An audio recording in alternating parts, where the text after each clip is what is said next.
Hey, it's McCare from More Prana Gardens, and today we're going to talk about permaculture principle number 7, design from patterns to details. Which patterns do we look at?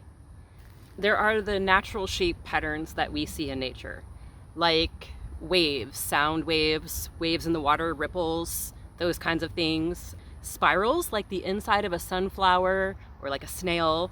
There are web patterns like spiders make, and like carrot flowers. We can look at those types of patterns, the natural patterns that occur in nature, the different shapes, and keep those in mind as we're designing our systems, like branching patterns. We're going to come back to that one. And then we're also going to look at the patterns of the way that things move, the way that the water runs down the land, the way that we move around our property. So we're going to go back to principle number 1, which is observe and interact. And I will put a link to that video down in the description if you need a little touch up on that one. One thing I observed on this land shortly after moving here is that when it rains, the water moves down the yard kind of in a branching pattern, and it collects here. Things that like to get a little bit more water at times, but also can live without it for short periods, are down here, because I've observed that I'm going to get a flush of water and then it's going to slow down, and then it's going to get a flush of water and it's going to slow down, so I don't have to worry about watering this as much. Observing those patterns and planning my details based on that has helped me make this area more sustainable, but in permaculture we really try to go beyond that into being regenerative. This little system back here is going to be self-sustaining after a while, and it's going to build. Every time I cut back, I chop and drop, and so it just keeps building on itself. So let's take a look at 3 different places that we can apply this principle: in the garden, in the home, and in your life. And remember, we're working from the big picture down to the little detail. So when we're planning this for our gardens, we look at the patterns of the big things that come onto our land. These are our sectors. So where does the sun shine the most? Well, you can see I have my tomatoes in a really sunny spot right next to, as you can tell from the light on me, a very shady spot. So I have more delicate plants in the shade that don't handle the light as well, and then the tomatoes that want it are over there.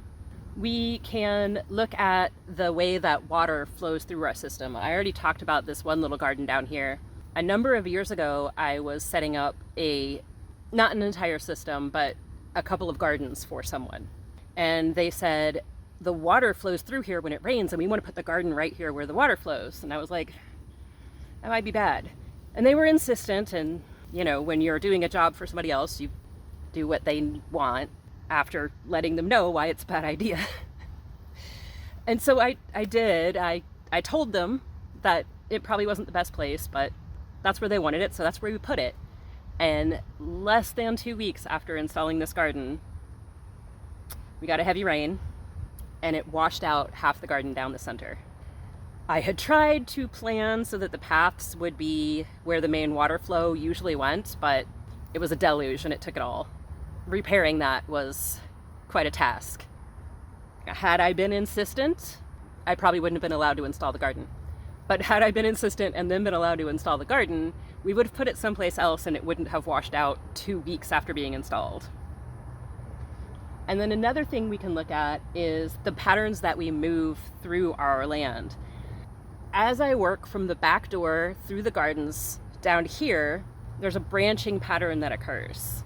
Branching patterns help us move materials. Just like the Mississippi River brings stuff all the way from up there by Canada down to the Gulf of Mexico. Whether that's people moving resources up or down, or whether that's things just flowing with the branching of the river. So we use these branching patterns of how we move around to decide where to put things and where our zones go. If you need a touch up on permaculture zones, I will put a link to that video at the end of this one, and it'll explain what zones are and how you use them and all that good stuff.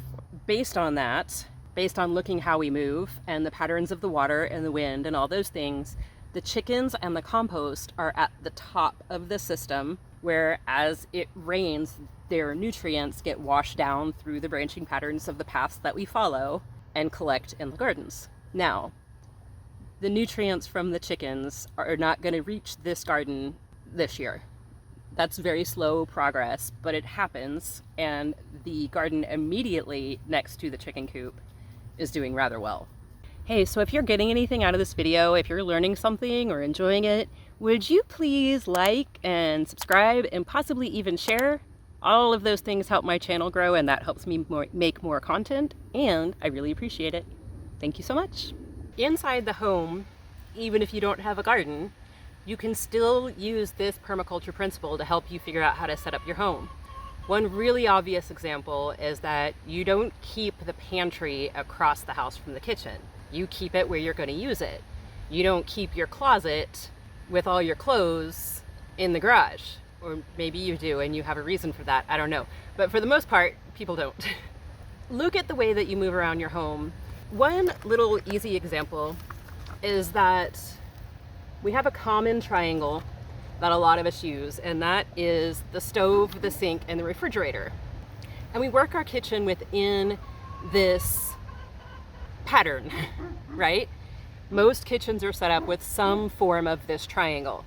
You're not gonna do your prep work way over here. You're gonna do your prep work in this triangle someplace. For the most part, you're going to keep the knives and cutting boards and pots and pans within that triangle, because that's the pattern you move in while you cook or prepare food, right? Look at the pattern of how you move and arrange your life inside your home around those patterns, and you'll get a lot more efficiency out of it. My mom taught me how to plan my cabinets for unloading the dishwasher, which is a big help. It's a pattern I hadn't even thought about until she mentioned it to me, and she's like, well, do you really want to unload these dishes and carry a stack of plates way over there, or would you rather unload the dishes and put your plates right here? Patterns to details. All right, so what about the patterns in your life? Like just your life stuff, not a physical area, just the you things. We share chicken responsibilities here. So sometimes I have one chicken shift in a day, and sometimes I have 2 chicken shifts in a day. But if I have 2, they bookend my day. First thing in the morning is chickens, and then in the evening is chickens. And I need to eat at least twice during the day. One of those is gonna fall pretty shortly after morning chickens, if I have that, and one of them's gonna fall close to nighttime chickens. If I need to get outside and shoot a video, or if I need to do some dehydrating and cut up some fruits and veggies and stick them in the dehydrator, all that stuff is going to be planned around the pattern of my typical day. Chicken, food, food, chicken, with a big gap in the middle. I can plan, okay, well, I know that tonight I want to make mushroom tacos, I don't know, whatever. I'm gonna have a late lunch, and then I'm gonna deal with the chickens from like 6:30 to 7:30, so I can have tacos after that. I can look at the pattern of my day and plan the details to fit into it. All right, so here's some questions for you. And if you'd like to answer them down in the comments section, that would be awesome. If you would like to answer them on paper or in your own head, that is also awesome, because the point of me asking these questions is not for me to know the answers. It's for you to know the answers. So, is this something you did previously? Did you look at patterns and then design your details based on that? If so, or if not, it doesn't really matter. How are you going to use this principle going forward? How are you going to plan your gardens and your outside areas and your permaculture zones based on the patterns that are already there and that you already do? How are you going to arrange your home possibly differently or add new things to your home based on designing from patterns to details? How are you going to rearrange one little piece of your life to be more efficient by looking at the pattern of your day and arranging the details within the pattern so that it works better with the flow of your day? Like I said, in the comments, on paper, in your head, doesn't matter. Just ask yourself these questions and answer them. Alrighty? We'll be back soon with Permaculture Principle number 8. Later, y'all.